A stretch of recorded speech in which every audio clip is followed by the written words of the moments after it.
Muito boa tarde, o Trilhas da Democracia tem o prazer, a honra de receber mais uma vez a deputada estadual Dani Portela, do Partido dos Trabalhadores de Pernambuco, que é pré-candidata à reeleição a deputada estadual para a Assembleia Legislativa de Pernambuco. E hoje o diálogo vai se dar em torno exatamente das características, né, do que marca um mandato popular. Como esse programa não é imparcial, né? Esse programa tem parte, esse programa não tem compromisso com isenção, esse programa não é isento, ele tem parte, ele tem campo político. Então, eu gostaria de dizer que há anos eu voto em Dani Portela, seja para cargos majoritários como cargos proporcionais. E vou fazê-lo de novo nesse ano de 2026. Dani, seja muito bem-vindo ao Trilhas da Democracia mais uma vez. Oi, Marcos, é uma honra voltar ao Trilhas mais uma vez. Oi, Carlos, também um prazer conhecê-lo, dividir esse programa e começa esse programa muito feliz com essa declaração de apoio que é muito importante para mim, né? Alguém que é referência como professor, como sua atuação política e que tem feito diferença na luta em defesa da democracia no nosso país. Para compartilhar comigo a condução desse programa, o advogado Carlos Eduardo Pimenta, que trabalha junto com o Normando Rodrigues, que hoje não poderá participar. Tudo bem, Carlos? Tudo bem, obrigado pelo convite. É sempre um prazer aqui participar. E também agradecer de novo o convite, inclusive para participar aí conversando com a Dani, que eu acho que vai ter muito a acrescentar aqui para a gente hoje. Dani, o título do programa é uma pergunta: o que é mandato popular? Eu queria que tu indicasse, né, o que caracteriza realmente um mandato popular, um mandato verdadeiramente popular, que não seja apenas uma figura de retórica. Por favor, Dani.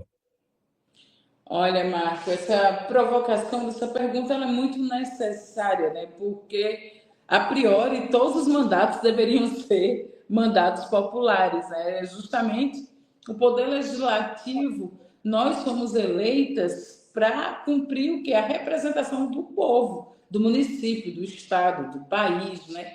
Então, a Casa Legislativa, inclusive, é conhecida como a Casa do Povo, mas, infelizmente, eu sempre tenho essa curiosidade de perguntar às pessoas: quem de vocês já entrou numa Câmara de Vereadores? Quem de vocês já entrou numa Assembleia Legislativa ou já foi ao Congresso Nacional? A imensa, esmagadora maioria nunca entrou. Às vezes não sabe nem onde fica na sua cidade. No máximo passou na frente, né? E olhe que essa casa é considerada a casa do povo. Mas, infelizmente, existe um padrão das eleições do nosso país, em especial no Nordeste brasileiro, onde a cultura açucareira era muito forte, a figura dos senhores de engenho, das capitanias hereditárias muito arraigadas, né? Que eu digo que são as capitanias hereditárias políticas. Então, eu desafio que as pessoas me apontem quem são os parlamentares nos seus estados que não são filho ou filha de alguém da política, neto ou neta de alguém da política, esposa, sobrinha de alguém da política, né? Que já passou em algum cargo eletivo ou que não seja ex-prefeito de algum município e chegou a deputado. Aqui na Assembleia, no estado de Pernambuco, de 49 mandatos parlamentares, veja que absurdo, apenas 4 fogem desse perfil. Então, a imensa maioria é como se isso fosse hereditário vitalício. Outro dia, eu escutei de uma colega parlamentar que a filha vai se candidatar e ela falou com muita naturalidade. Chegou a hora de passar o bastão, né? Acho que chegou o momento dela herdar o mandato e dela herdar o meu mandato, né? Então, literalmente, isso expresso dessa forma. E o mandato popular seria o quê? Um mandato que não só representa o povo, mas que, sobretudo, escuta o povo, né? Eu não venho de uma longa tradição em partidos, eu venho de uma longa tradição de movimentos sociais. desse lugar de debate, de horizontalidade, de discussões coletivas para a produção de sínteses e de uma luta política conjunta. É desse lugar, me movimento como um ser político coletivo. Eu acho que todo mandato, mesmo que individual, que seja o meu rosto no santinho, ele deve ser o mais coletivo possível. Por isso o mandato popular. Porque desde o lançamento da pré-candidatura, a gente faz escutando os movimentos sociais, as ONGs, o conjunto da sociedade, e nós atuamos num eixo que é redução de desigualdades. Essas desigualdades, elas são de classe social, de gênero e de raça, né? Então, se a gente enfrenta as desigualdades, nós precisamos atuar com organizações do movimento feminista, do movimento negro, do movimento LGBT, do movimento de pessoas com deficiência, de religiosidades e credos diversos. A gente faz isso ouvindo.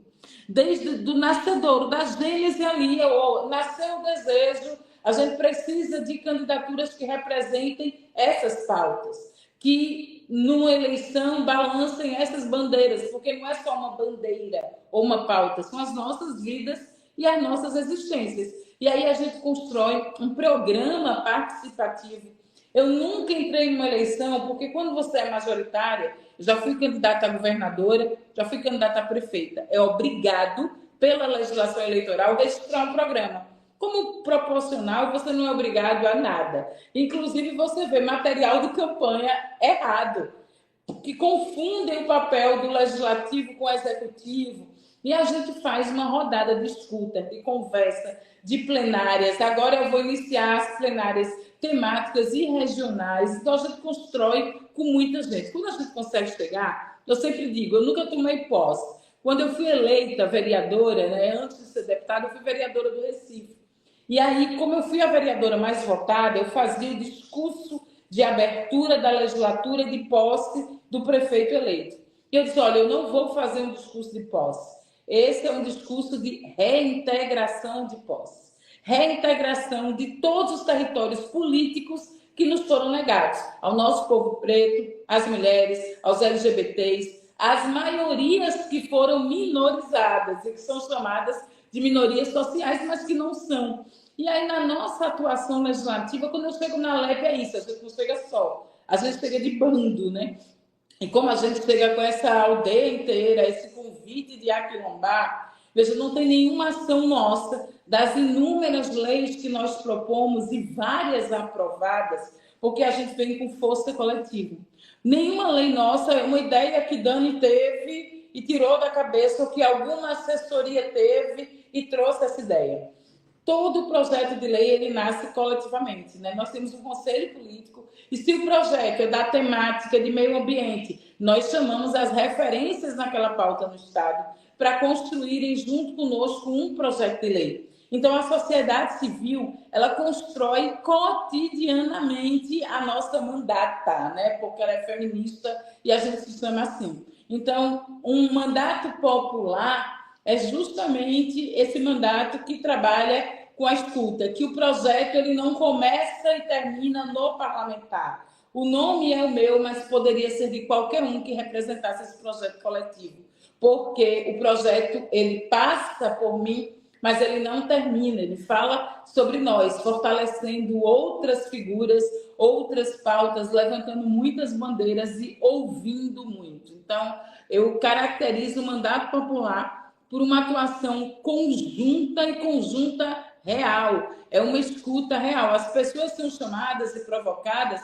a construir a lei junta, a escrever, a redigir, a modificar. E nós temos uma coisa que eu considero bem importante, que é o nosso papel fiscalizador. Eu sou professora, gente. Eu sou uma alfabetizadora de adultos pelo método Paulo Freire. Eu sou uma professora de história. Eu sou uma historiadora que está adaptada. Então, esse lado da educação popular é muito forte em mim. Então, a gente sempre está tentando dialogar para que o conjunto das pessoas entendam o nosso papel, entendam que aquela lei ela não pode ser apenas uma letra morta, um texto qualquer. Então, a gente atua com formação, debates. Eu gosto muito, numa época digital, eu adoro as cartilhas impressas, assim, material formativo. Nós fizemos paramos, nós temos uma produção legislativa enorme, escrevemos várias cartilhas, o que é direitos humanos, direitos da população LGBTQIAP+, direito das mulheres, justiça ambiental e mudanças climáticas. Nós temos cartilhas sobre orçamento público. Eu termino dizendo isso, que na época, assim que a gente se elege, muita gente não sabe que é o ano que vai se votar o orçamento dos próximos 4 anos. E a gente sabe que não se faz política sem orçamento. E se a gente não disputar o orçamento, a gente não vai estar na política pública. Então, nós retomamos uma coisa do Centro Luiz Freire, aqui de Olinda, que no passado discutia muito o orçamento público. Nós reeditamos o material e lançamos o PPA participativo, que é o Plano Plurianual. Rodamos todas as regiões do nosso estado fazendo plenárias e convidando a população a escrever emendas ao orçamento do estado. Isso teve uma adesão enorme, porque as plenárias todas foram lotadas e a gente também recebia propostas virtuais. Foram mais de 1.200 emendas recebidas. Mostra que o povo quer pegar nessa caneta, que decide, que diz para onde o orçamento vai. E nesse primeiro ano, a nossa força coletiva foi tamanha que nós conseguimos aprovar várias dessas emendas de iniciativa popular. Inclusive uma emenda importantíssima, que até hoje tem norteado a nossa fiscalização no governo de Raquel Lira, que é quando se pede empréstimo. Então, a gente vê estados muito endividados, certo? Então, constantemente pedindo empréstimo e renovação de crédito. E aí, antes, você autorizava o primeiro empréstimo. E os outros, decorrentes daquele refinanciamento, eles não precisavam de autorização. E, para mim, isso era um cheque em branco. Que você, inclusive, não precisava dizer a destinação do recurso. Então, nós atuamos para mudar isso. Hoje, não sai R$1 do Estado sem que tenha a aprovação coletiva do conjunto dos deputados. Isso é falar sobre transparência, sobre moralidade, enfim, e a gente tem que se ver nesse orçamento. Então, o mandato popular é um mandato que não só atua coletivamente, mas também atua principalmente ouvindo, escutando e construindo junto esses caminhos possíveis. Deixa eu dizer só uma coisa, você não notou, Marco, eu vou passar, vê. Gente, eu sou conhecida, Dani Portela, a mulher da flor. E ninguém notou que eu esqueci de colocar a flor. E aí, se eu não tiver... Olha, é como o óculos do super-homem. Eu não sou reconhecida. Eu vou botar a flor ao vivo. Eu tenho inúmeras, várias. Eu sou a mulher da flor real. Eu estava falando com vocês e mandando um recado. Gente, eu esqueci a flor no carro. Pronto, agora é Dani Portela. Agora eu sou Dani Portela. Agora é Dani Portela. Dani, para sintetizar, né?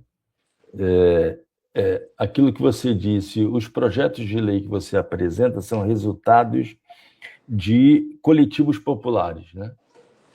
Quer dizer, nunca é um projeto que sai da tua cabeça, mas advém de demandas, de discussões que são travadas coletivamente.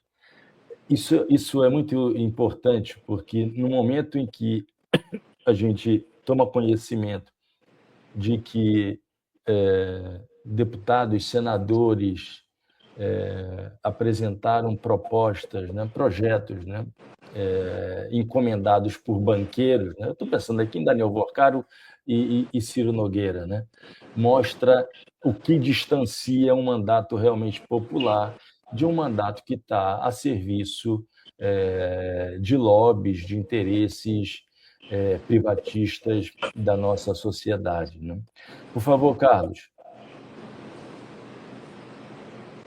Dani, eu até, da tua fala me acendeu e eu fui até caçar lá no site da Alep, né? A Alep tem 49 deputados e só 6 mulheres, né? Então, essa discussão da representatividade, talvez essa seja a única semelhança da Alep com a Alerj, né? Porque a maioria dos deputados aqui estão numa situação distinta aqui no estado do Rio de Janeiro, que Estão no Rio de eles Janeiro. têm A Alerj é a Assembleia Legislativa do Estado do Rio de Janeiro.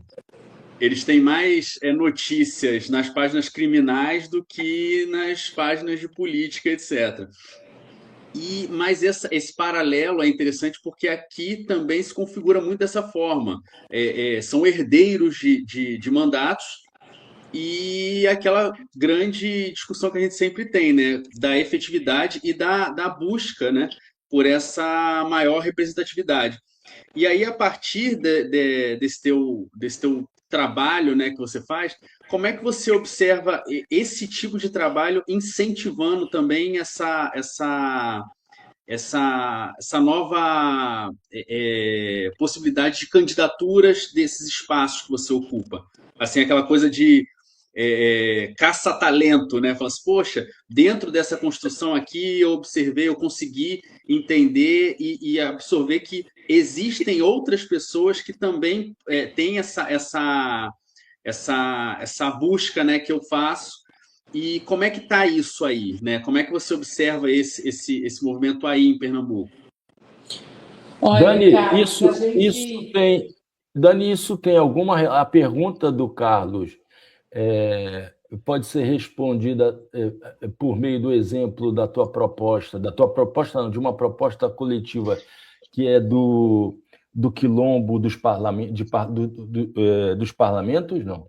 O quilombo dos parlamentos tem esse propósito, não? Tem esse propósito, sim. Deixa eu só explicar, né? Porque eu sempre falo da fotografia. Se a gente tira a fotografia, a gente congela a imagem, a fotografia do poder, seja executivo, seja legislativo, seja judiciário, ela não se parece com a gente. Se a gente tira uma fotografia, a maioria são de homens mais velhos, cis e brancos, né? Ah, tem gente jovem. É o desafio que essa pessoa jovem não seja filho, filha, neto ou neta, esposa ou marido de alguém que já está na política. Então a gente faz esse convite para mudar a fotografia do poder, para as maiorias sociais não seguirem minorizadas nesse espaço. As mulheres são maiorias sociais. Aqui em Pernambuco é uma maioria mais expressiva do que no Brasil. É quase 55% da população de Pernambuco. No Brasil, mais de 51%. População negra, formada por pretos e pardos. Aqui em Pernambuco é mais de 60%, é 62%. Tirando a Bahia, somos um dos estados mais negros, né, do país. E quando você olha, você viu aqui 49 deputados, 6 mulheres, somente 3 mulheres mais à esquerda e só 2 mulheres negras. Então, a gente, quando fala em enfrentar a desigualdade de gênero, precisamos olhar o critério raça, porque se as mulheres representam cerca de 15% do parlamento, as mulheres negras não representam nem 3% do parlamento. Então, o quilombo dos parlamentos é esse convite a quilombar o parlamento mesmo, para que mais pessoas negras sejam eleitas, né? É uma iniciativa que eu participo desde a primeira edição, está na terceira edição do Quilombo dos Parlamentos. O Quilombo dos Parlamentos ele foi puxado pela Coalizão Negra por Direitos, que justamente a Coalizão Negra por Direitos reúne inúmeros, dezenas de movimentos negros do país inteiro que se reúnem e se organizam num movimento nacional. E esse movimento ele tenta interferir na vida real das pessoas. O Quilombo dos Parlamentos, inclusive, ele tem feito propostas, como por uma ministra negra no STF. Isso foi uma campanha puxada pelo Quilombo nos parlamentos. O Quilombo ele não fala apenas de representatividade, mas foi a partir justamente de uma bancada negra que surgiu a PEC da reparação, por exemplo, que surgiu a necessidade de revisão e atualização das leis e cotas raciais. Então, a gente entende que com mais mulheres na política, há mais políticas públicas para as mulheres, né? E aí, essa provocação de Carlos Eduardo, a gente pensa no sistema, né? O sistema eleitoral, ele foi feito para que gente como a gente não chegue. Ele foi feito para não ser ocupado por pessoas como nós. A legislação, as reformas eleitorais e micro-reformas, elas são feitas dessa forma.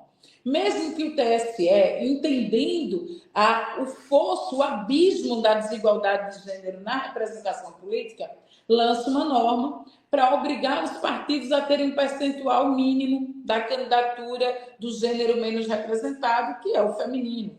30%. Não foi suficiente. Viram que só garantir a candidatura não aumentou o número de mulheres eleitas. Precisamos garantir fundo eleitoral, precisamos garantir tempo de televisão. Mesmo assim, não aumentou o número de mulheres eleitas. Não chega a 30%. Aumenta o número de candidatas, mas não aumenta o número de mulheres eleitas.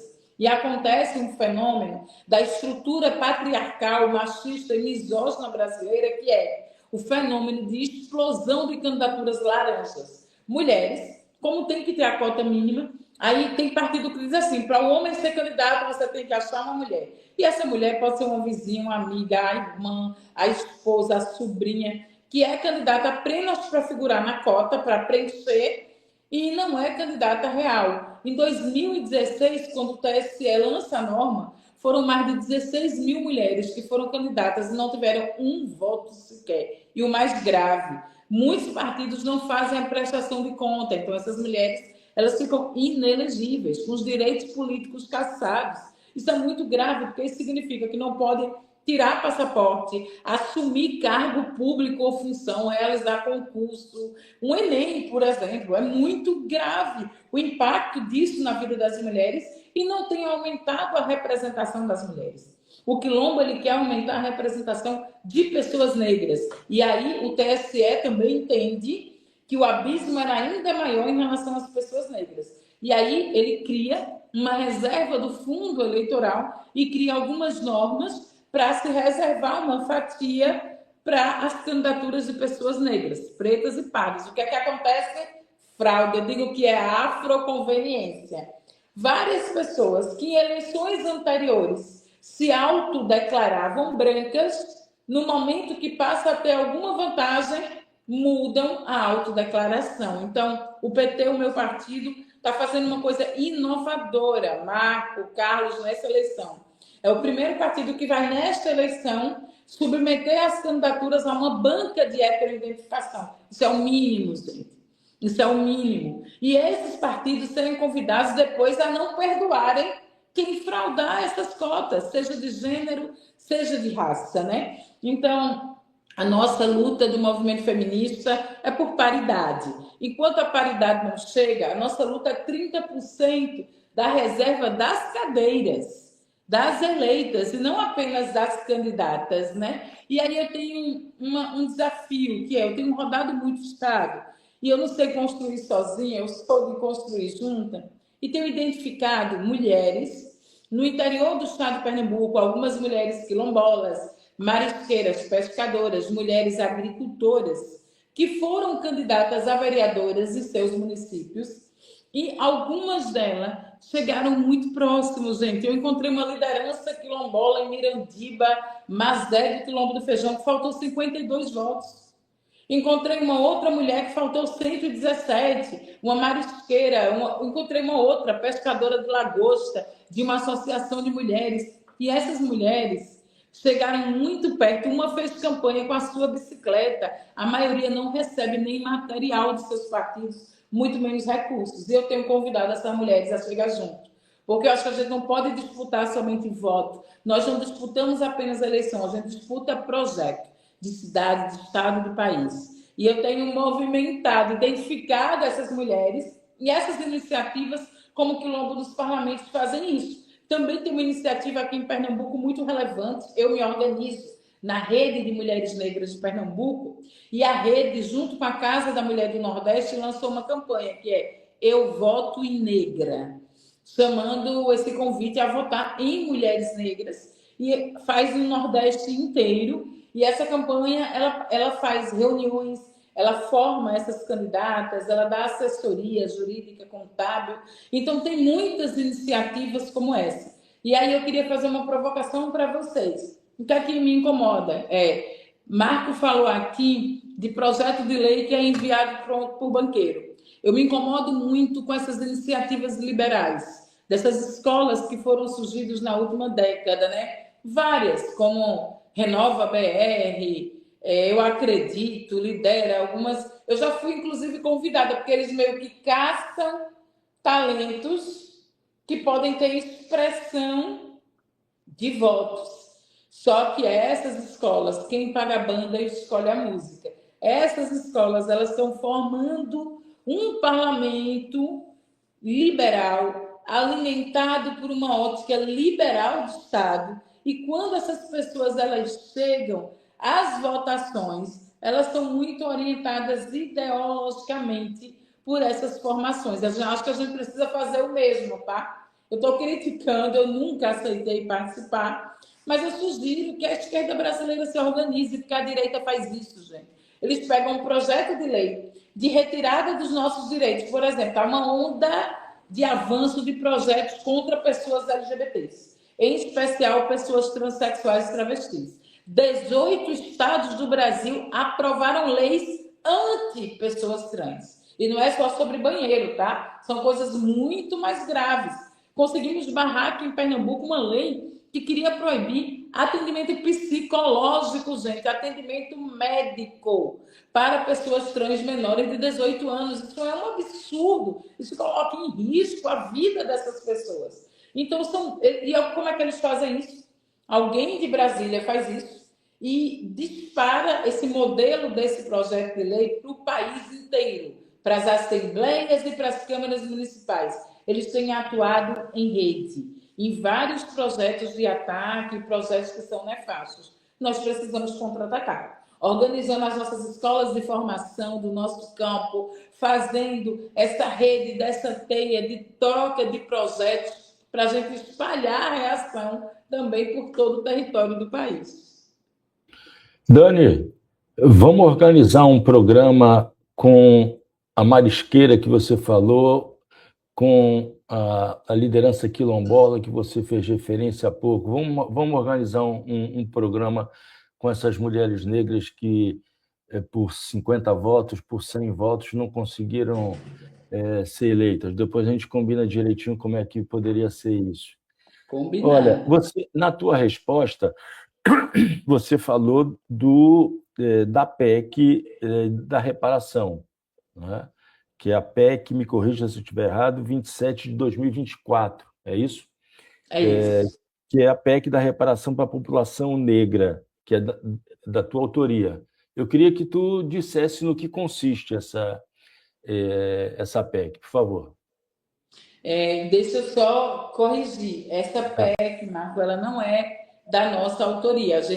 Essa PEC ela é no Congresso Nacional.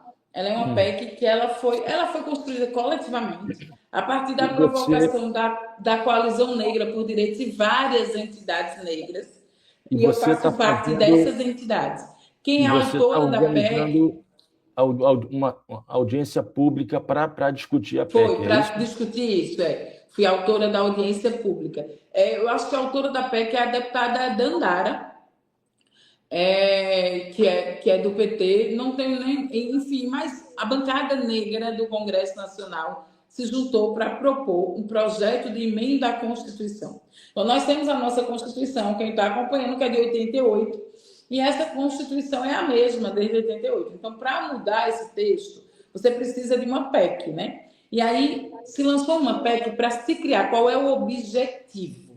Se criar um fundo nacional para promoção da igualdade racial e enfrentamento do racismo. Por isso se chamou de PEC da reparação. Essa PEC da reparação ela faz uma leitura histórica da população negra no nosso país, que veio escravizada, né? A população que chama diaspórica de África, que entrou no Brasil forçadamente e construiu e contribuiu para a formação do nosso país em todos os setores, principalmente na riqueza, sendo explorada a mão de obra de trabalho escravo e depois, com o advento da abolição da escravatura, que foi uma conquista da própria população negra, essa população ela não foi reparada, não se foi. Nações inteiras separadas, famílias destruídas, vidas escravizadas por séculos. E quando se deu o processo de abolição, a população negra ela não foi integrada. Então, você sai do que das senzalas para as periferias da sociedade, né? Para as áreas mais afastadas, periféricas, para as periferias sociais que formam as grandes periferias. Não se teve uma política de dar trabalho para esse povo, de dar dignidade, de dar moradia, simplesmente foram desassistidos completamente. E não por acaso. O Brasil ele tem um racismo estrutural, que estrutura todas as desigualdades. Então, qual é o convite dessa PEC? Se você olha para os dados, olhar para a estatística é muito duro no nosso país. É a população negra que, em pleno século XXI, ainda é a que mais morre por doença. Estou falando de morte natural, por doenças que poderiam ser prevenidas ou evitadas, como diabetes e hipertensão arterial. Mas também, não por acaso, é a população negra que mais morre de causas violentas. Nas mortes letais intencionais provocadas por agentes da segurança pública e pelas polícias, 90% das pessoas mortas são pessoas negras. Isso não pode ser acaso, certo? Quando a gente olha para os índices da educação, e você vê que, infelizmente, o Brasil tem muitas pessoas analfabetas. E aí você vai olhar quem são essas pessoas, majoritariamente pessoas negras. Estamos numa época do governo Lula 3, de pleno emprego, de crescimento da oferta de trabalho, mas o desemprego no nosso país ainda tem o rosto de uma mulher negra de baixa escolaridade. Fome, insegurança alimentar, são mães, mulheres negras que vão dormir sem ter certeza se alimentam os seus filhos no dia seguinte. Então, você vê, quando a gente fala em deslocados ambientais, a gente está vivendo um momento de emergência climática. Quem são as pessoas mais impactadas pelos eventos climáticos extremos, né? Ou inundações, chuvas, ou escassez? Quem são as pessoas que vivem sem água, sem esgoto? Enfim, aí quando você vê, a maioria é a população negra. Então, essa PEC, ela fala de reparação a séculos de opressão, exclusão e racismo sobre essa população. O objetivo é um fundo que inicialmente ele deve ter um valor mínimo depositado de 20 bilhões de reais. Isso é o que o Estado brasileiro precisa. Esse fundo também ele pode ser alimentado por bancos como o Banco do Brasil, por empresas, certo? Que lucraram com a escravidão, que usaram mão de obra escrava e nunca se responsabilizaram por isso.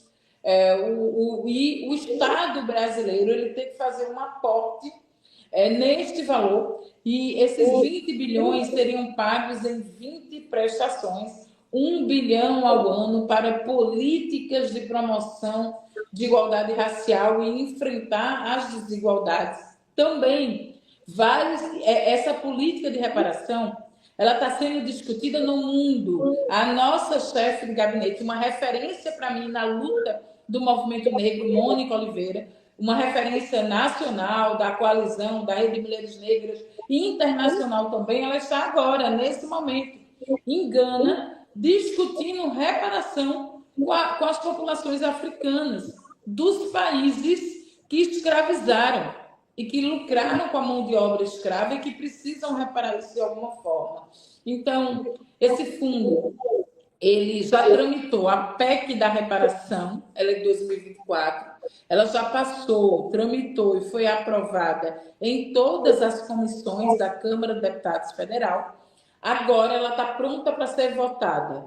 Ela precisa ir para a ordem do dia, para a pauta da votação. Em março, ela foi pautada, mas não teve quórum suficiente, porque uma PEC ela tem um quórum específico, ela precisa de... A maioria dos projetos se votam por maioria simples. PEC precisa de maioria absoluta. Então, ela precisa de 2/3 dos deputados, né? Então, esse é o grande desafio para conseguir votar, é ter quórum suficiente para aprovar essa medida que é urgente. E o nosso convite ontem foi para a gente pressionar os deputados e deputadas federais do país para colocarem essa PEC na ordem do dia, pressionar o presidente Hugo Mota, que tem feito uma atuação nesse congresso chamado Inimigo do Povo, uma atuação contra muitas pautas que são importantes para nós, essa é uma delas, e depois de ser votada em duas discussões, ainda precisa ir para o Senado para ser votada em duas discussões, e só então ir para a mesa do presidente encaminhada para a sanção. A gente tem urgência de andar com isso, porque tem lá um dos artigos que prevê que assim que seja aprovada, a primeira parcela já tem que constar no exercício financeiro do ano subsequente, em 2027.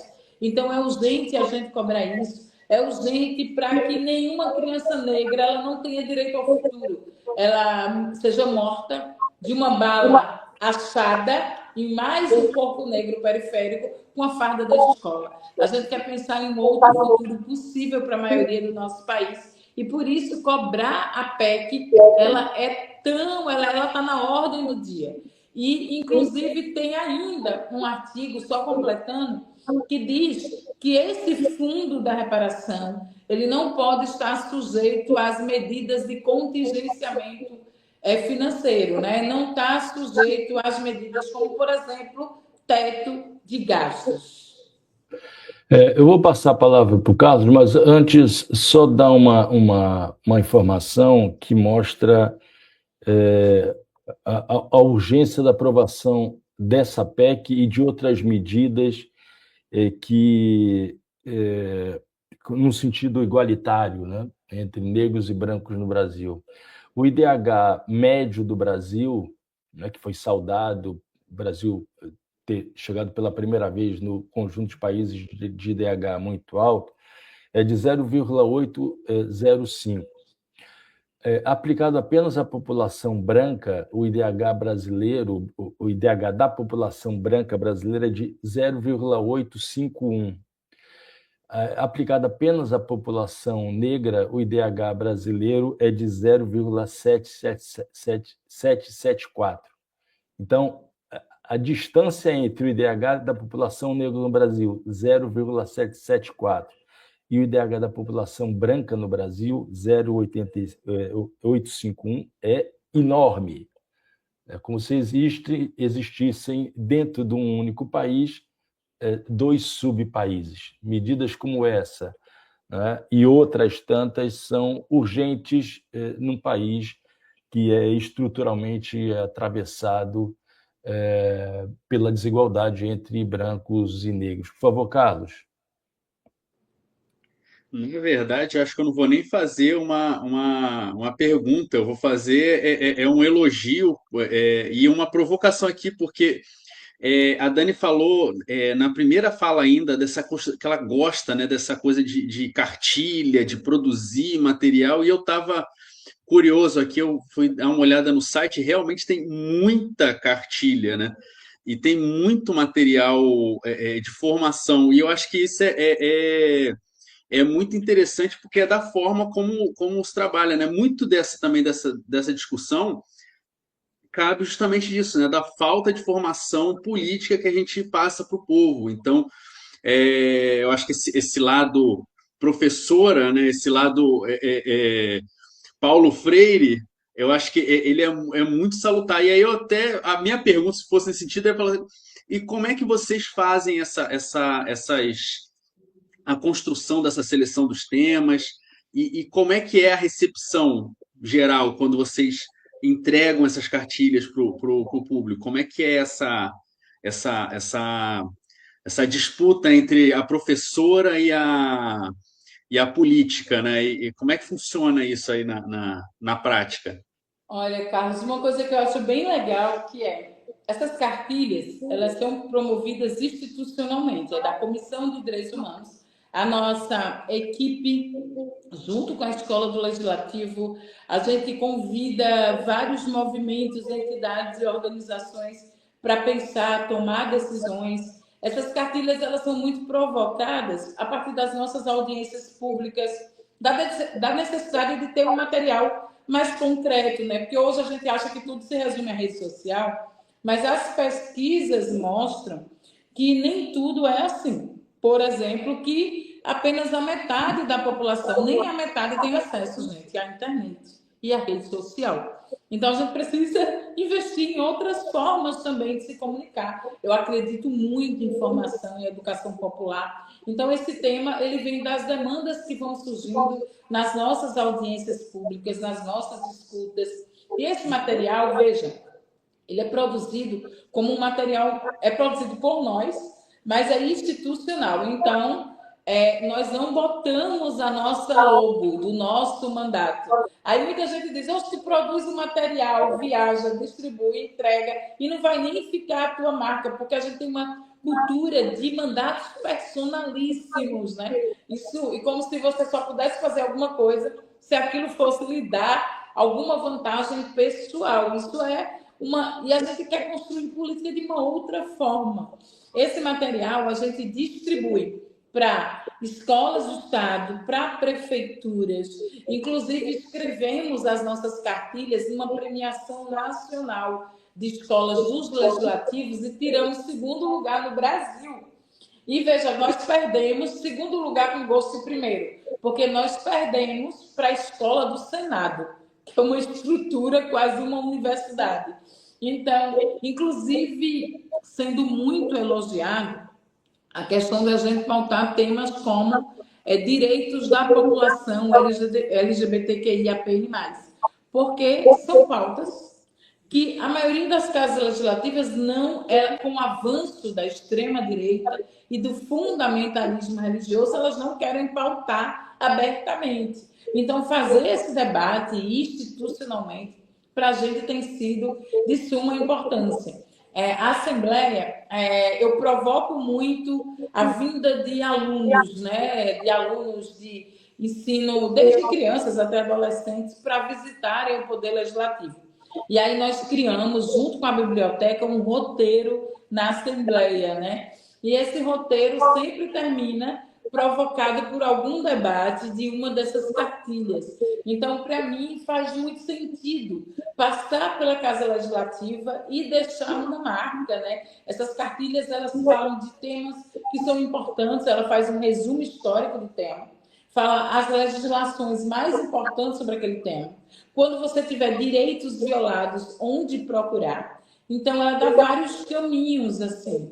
E eu gosto muito desse material, quando ele é multiplicado também nas rodas de formação das comunidades de base, né? Acho que a gente vem de uma formação, numa época que eu acho que o Brasil, pós-redemocratização, tinha muito desejo, vontade de fazer discussões mais abertas que não fossem reprimidas. Então, os sindicatos se fortalecem, os movimentos sociais, a própria Igreja Católica com as comunidades eclesiásticas de base, onde a gente discutia muito, tudo isso culmina com a Constituição Cidadã. E acho que a gente foi se afastando dessas discussões.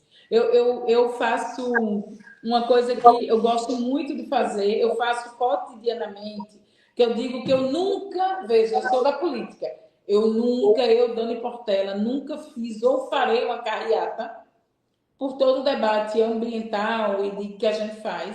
Eu nunca vou passar em cima de um carro dando tchau a alguém de longe. Eu nunca fiz um comício, gente, de estar em cima de um palanque olhando o povo ali embaixo. Sabe como eu cheguei como deputada? Fazendo rodas de conversa. E aí a gente faz uma coisa chamada Casa e Sementes. Eu sou conhecida pela flor, porque toda flor traz em si uma semente. Essas casas sementes, na pré-campanha, elas viram casa de Lula, né? Casa Dani Lula, como comitê domésticos. E aí a gente vai na casa das pessoas e podem ter lá 5, 10, 15, 30, a gente faz uma roda, todo mundo se olha no olho para debater política. E esse formato a gente não deixa de fazer durante o mandato. Essas escutas com muita roda, com muito diálogo, com muita educação popular. Eu acredito muito que a educação, como diz Paulo Freire, ela deve ser libertadora e ela deve ser esse ar que a gente respira, né? Que leva essa esperança de mudar a realidade das pessoas. Então, essas cartilhas elas servem como material de subsídio para muitos encontros. Dani, só para fazer justiça, né? Eu estava pesquisando aqui, a autoria da PEC é do deputado Damião Feliciano, do União Brasil da Paraíba, relatoria do deputado Orlando Dias, do PCdoB, A Orlando, é. Orlando Dias, a relatoria do PCdoB de São Paulo, e a presidenta da comissão especial sobre o Fundo Nacional de Reparação foi da deputada Benedita da Silva. Então, colocamos aqui os pingos nos is. Dani, faltam 15 minutos para a gente terminar esse programa. Você acaba de falar da tua presidência da Comissão de Cidadania, Direitos Humanos e Participação Popular da Assembleia Legislativa de Pernambuco.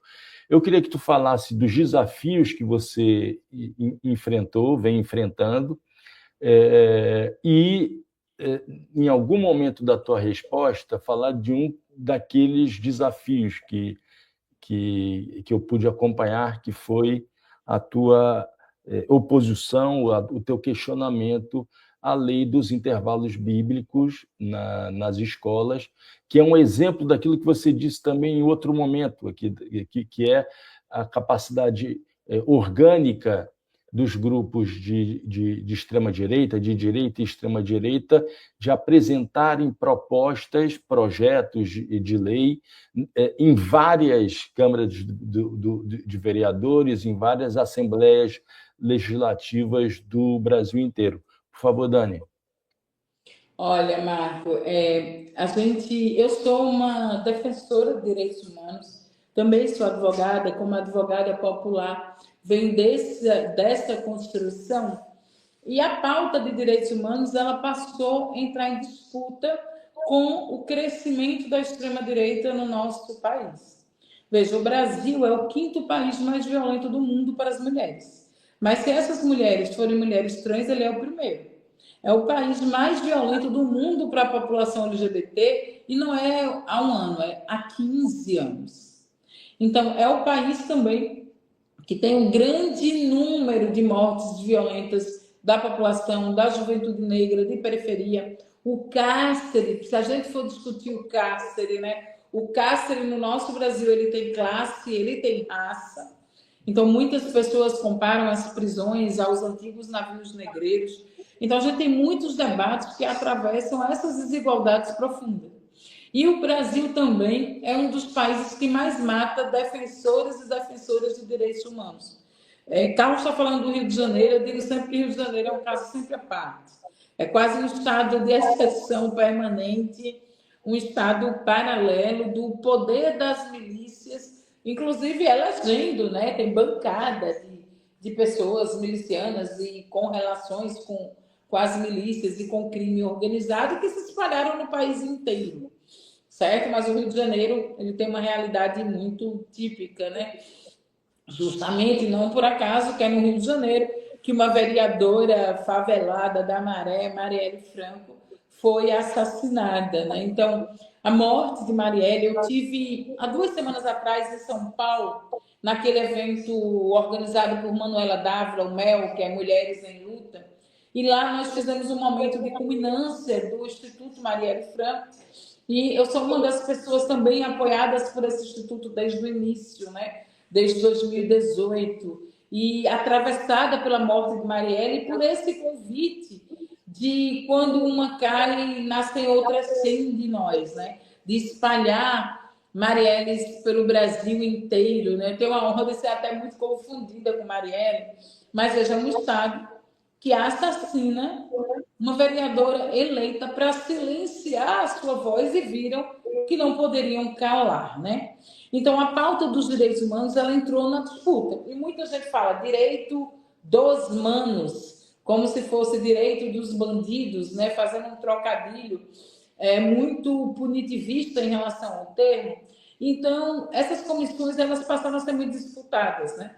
Quando eu chego na Assembleia Legislativa, para você ter uma ideia, quem concorreu comigo e que é o meu atual vice-presidente, porque ele ficou em segundo lugar, porque eu presido, é o Júnior de Técio, marido de Clarissa Tesse, uma deputada bastante conhecida aqui em Pernambuco, fundamentalista religiosa, defensora do golpe de 8 de janeiro, liderou aquele grupo de parlamentares que foram para frente de uma maternidade chamar uma criança de 10 anos que já veio do seu estado, que não realizou o procedimento do aborto legal, veio para Pernambuco e foi chamada de assassina na porta de uma maternidade. Então, o esposo dela foi vereador comigo e agora é deputado nessa legislatura, e ele queria presidir a comissão que eu presido.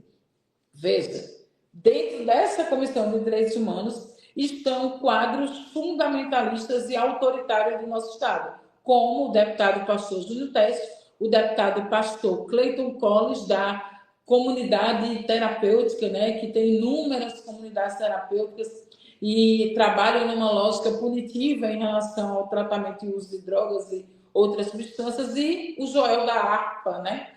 E veja, um cara que agora porque eles copiam, né? Surgiram vereadores sensacionalistas que estão fazendo fiscalizações bem ostensivas, né? Metendo o pé na porta, pulando muro, em postos, hospitais, expondo servidores públicos, escolas.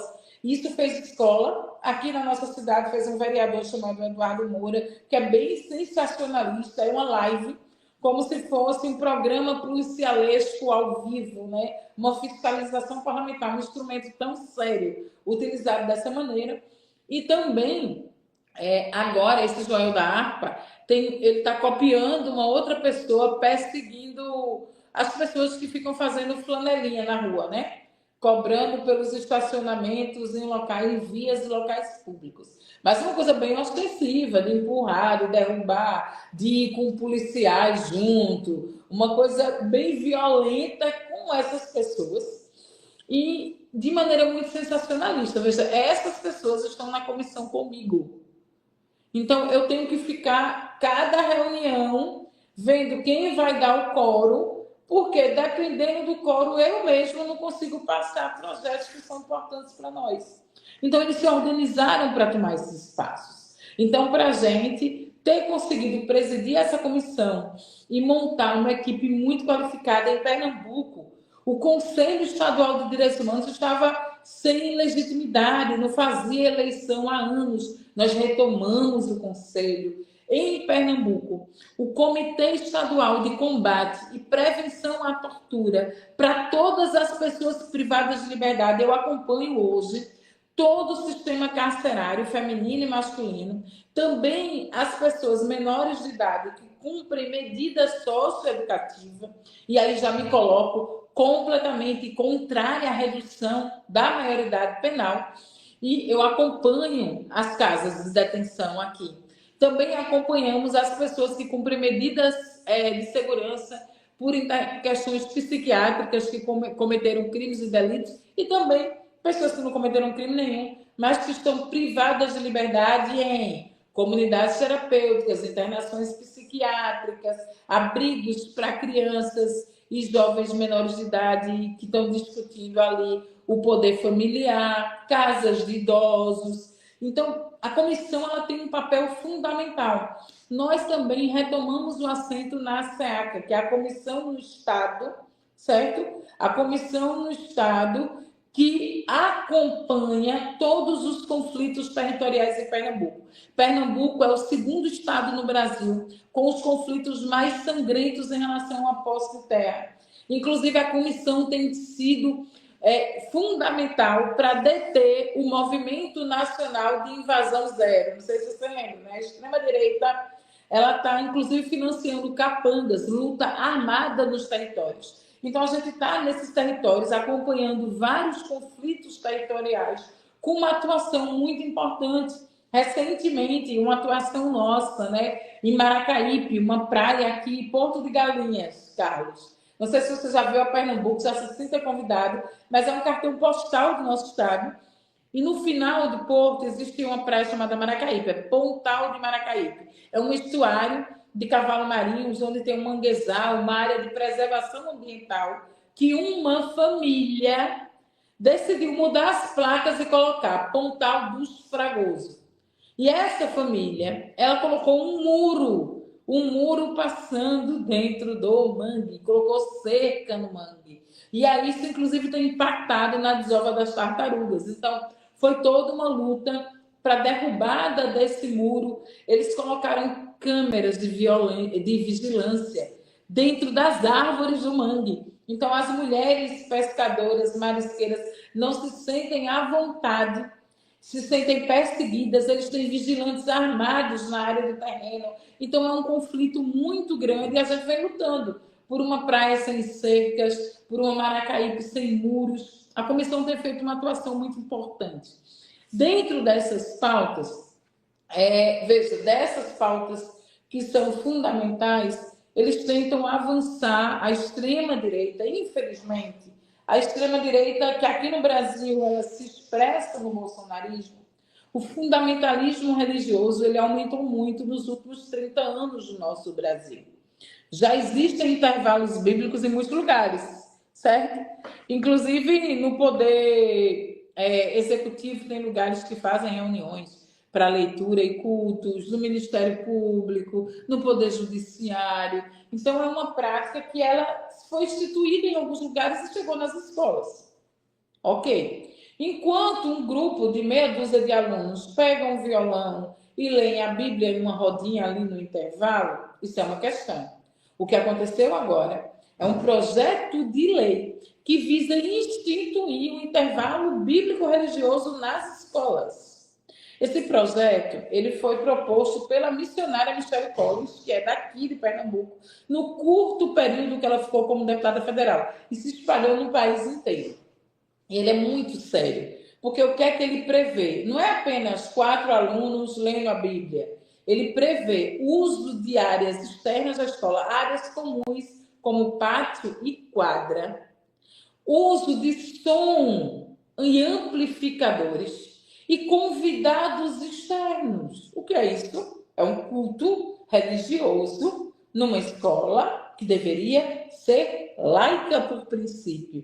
E a laicidade do Estado não é que o Estado é ateu, é que o Estado ele é laico, ele respeita a diversidade e a pluralidade das expressões religiosas do seu povo. É isso. Então, veja, existem escolas confessionais, a gente está falando de escolas públicas. E esse projeto, infelizmente, ele foi aprovado aqui em Olinda, ele foi aprovado no Recife e ainda foi modificado para ser piorado e ele chegou na LEP. Então, o que é que a gente fez? Como a gente sempre faz, a gente tem uma alerta. Eu tenho uma equipe que acompanha cotidianamente o Diário Oficial para todos esses projetos que são de retirada de direito das mulheres, população negra, população LGBT, os projetos da extrema-direita não passam pelo nosso radar. A gente não deixa, a gente tem uma peneira bem fininha e a gente olha cotidianamente. 5 mil é muito trabalho coletivo dessa equipe para não deixar passar. Quando a gente emite o alerta, a gente chama os movimentos. Olha, alerta, tem um projeto assim tramitando para a gente tirar uma estratégia conjunta. E nesse, a estratégia foi chamar o sindicato, o SINTEP, o Sindicato dos Professores do Estado, chamar as entidades do movimento estudantil secundarista para discutir o Fórum Interreligioso do Estado de Pernambuco e o Ministério Público, porque isso viola direito dos alunos e das alunas. Então, fizemos reuniões. O que é que aconteceu? A extrema-direita se organizou e tomou essas reuniões. Gente, eles tomaram os meios de comunicação. Nós, lá atrás, entregamos as concessões de rádio e TV para essa galera. Então, veja, eu andando na rua, eu fui abordada como, por exemplo, alguém chegar para mim, um porteiro do prédio que eu moro, e dizendo: Dani, eu quero saber, você é contra a Bíblia? Você é contra a Bíblia? Então, a ideologia, ela coloca uma coisa de nós contra eles. Eu disse: não sou contra a Bíblia, nem contra nenhum outro livro. Eu sou contra que a escola vire esse espaço, né? E para uma religião apenas. E aí, eles tomaram conta, eles desvirtuaram esse debate e nós vimos que, infelizmente, eles tomaram os legislativos. São muitos, aqui são inúmeros, bispos, pastores, missionários que estão parlamentares. Então, nós adiamos, levamos para o Ministério Público, que a gente viu, Marco, que a gente não ia conseguir barrar. A gente não tinha maioria para isso. Então, já que a gente não conseguia barrar, qual é a outra estratégia? Adiar o máximo possível. Tentamos e chegou no limite. Porque o presidente da Comissão de Legislação e Justiça é o coronel Alberto Feitosa. Esse projeto ele passa pela Comissão de Educação, obrigatoriamente, e o presidente da Comissão de Educação é o deputado pastor Renato Antunes, conservador, fundamentalista, de direita. Então, nós não temos nem a maioria nas comissões, quiçá nos plenários. Então, o que a gente viu? Nós iríamos perder, e aí nós tiramos uma estratégia de modificar esse projeto. Eu tenho feito muito isso. Então, a gente prepara parecer para os pareceristas das comissões. A gente, às vezes, faz o trabalho do outro, mas para modificar o entendimento. E nós conseguimos modificar completamente e descaracterizar o projeto. O que era instituir intervalos bíblicos religiosos nas escolas públicas e privadas virou o momento da liberdade religiosa nas escolas, proibindo realização de reuniões para qualquer expressão de fé em áreas comuns como pátios e quadras. Então, caso aconteça, ela tem que ser numa sala, proibindo o uso de som, de amplificador, microfone, proibindo qualquer pessoa externa ser convidada para aquele momento. Então, é o ideal? Não é, nós sabemos que não é. O ideal era não ter intervalo nenhum, era um intervalo só para o recreio, como a gente ficava. Para brincar, correr, suar, lançar, paquerar, se divertir, naquele curto período de um respiro entre as aulas. Mas os intervalos já existem, né? Então, foi o que foi possível fazer para barrar. Mas conseguimos um outro feito, que foi barrar o projeto que obriga a Bíblia como livro obrigatório em todas as escolas. Eles atuam em muitas frentes, né? E acho que a gente precisa criar uma bancada nacional mesmo, com corpo técnico que discuta a inconstitucionalidade desses projetos. A gente precisa de uma banca, porque o que eu tenho feito, eu tenho na minha assessoria 6 ou 7 advogados. Então, eu não faço uma assessoria de oferece os cargos de confiança para pessoas do partido de liderança. Não, a gente faz de uma forma diferente, né? Eu tenho cientista político, eu tenho economista, eu tenho advogado, e acho que por isso a gente consegue fazer uma atuação tão qualificada, porque a gente tem um corpo técnico, plural, coletivo, com a nossa cara, com a cara do nosso povo, mas todo mundo tem um pé numa luta e num território. Dani, chegamos ao fim desse programa. Você que acompanhou essa 1h03 e concorda com as ideias dessa mulher e tem o seu título de eleitor no estado de Pernambuco, vote nela, faça como eu. Né? A gente precisa eleger Lula presidente e a gente precisa fortalecer as bancadas comprometidas com a democracia e com os direitos humanos em todos os legislativos estaduais e também na Câmara dos Deputados e no Senado Federal. Como eu disse no início, repito agora, esse programa não é imparcial, ele tem parte, né, ele ocupa um campo político, e é por isso que eu defendo o voto em Dani Portela para deputada estadual pelo Partido dos Trabalhadores em Pernambuco. Dani, um grande abraço. Carlos, muito obrigado. Carlos ocupa aqui a cota dos cariocas, fluminenses, moradores do estado do Rio de Janeiro. Carlos, muito obrigado.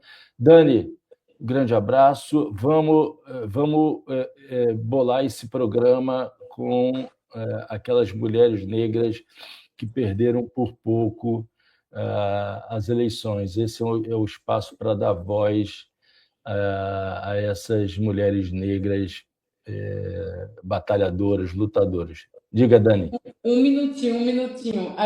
Eu me organizo em grupo, né? Nós temos um coletivo chamado Florescer e a gente tem feito plenárias. A plenária faz a seguinte pergunta: porque eu defendo o governo Lula. Nosso objetivo, a gente já começou essas plenárias, a gente vai rodar o estado inteiro, e tem sido respostas lindas para o povo saber o porquê votar em Lula este ano, né? E aí uma das respostas disse: eu defendo o governo Lula. Muita gente diz, né? As políticas sociais do governo Lula, mas porque é o governo que me faz sonhar. Com Lula eu pude sonhar em entrar numa universidade, com Lula eu posso voltar a sonhar. Então, não apenas a necessidade de reeleger o presidente Lula, mas uma bancada forte no Congresso Nacional, nas casas legislativas desse time de Lula, né? Então, eu encontrei com Benedita da Silva recentemente, eu estou falando em Benedita porque Carlos está aqui. Eu disse: Benê, você é a minha senadora. Por quê? Benedita é senadora do Brasil. Todo pernambucano conhece alguém que está no Rio. Então, Carlos, você está no Rio, mas muitos cariocas conhecem gente que mora em Pernambuco. Então, a gente tem que mostrar quem são essas pré-candidaturas que representam as lutas, que são significativas para nós. Dizer, ó, Dani é deputada em Pernambuco, mas é deputada do Brasil, porque a gente se articula em rede. Bené é a senadora do Brasil. E a gente fazer isso, esquecer as fronteiras e fazer campanhas nacionalizadas mesmo, que o voto seja no estado de Pernambuco. Então, mais uma vez, Marco, obrigado. Vamos fazer um time forte, um time que defenda a democracia e mudar de uma vez por todas a fotografia desse poder. Nada sobre nós sem a nossa participação. Muito bem, o Trilhas fica por aqui. Daqui a 2 semanas nós chegamos à edição de número 450. Até o final do ano a gente chega à edição 500 do Trilhas da Democracia. E tomara, oxalá, que essa edição de número 500 venha acompanhada da eleição do presidente Lula e da deputada estadual Dani Portela. Um grande abraço, até o próximo fim de semana.